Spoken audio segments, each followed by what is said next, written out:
وقال الملك إني أرى 7 بقرات سمان يأكلهن 7 عجاف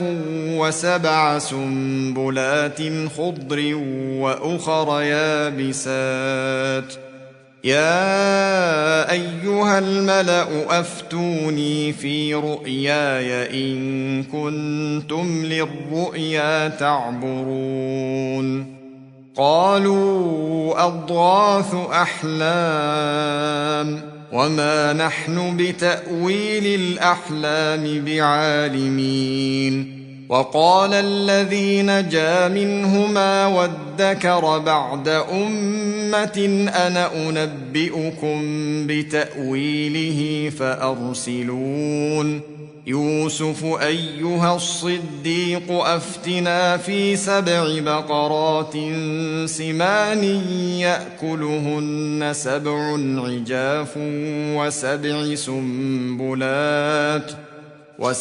سنبلات خضر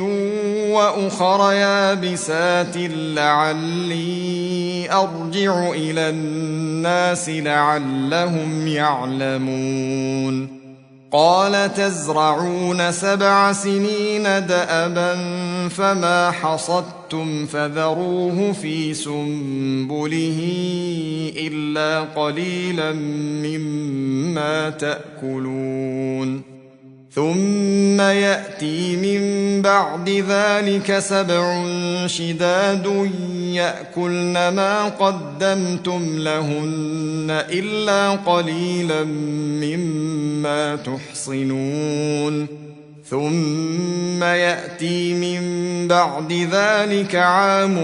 فيه يغاث الناس وفيه يعصرون وقال الملك ائتوني به فلما جاءه الرسول قال ارجع إلى ربك فاسأله ما بال النسوة اللاتي قطعن أيديهن إن ربي بكيدهن عليم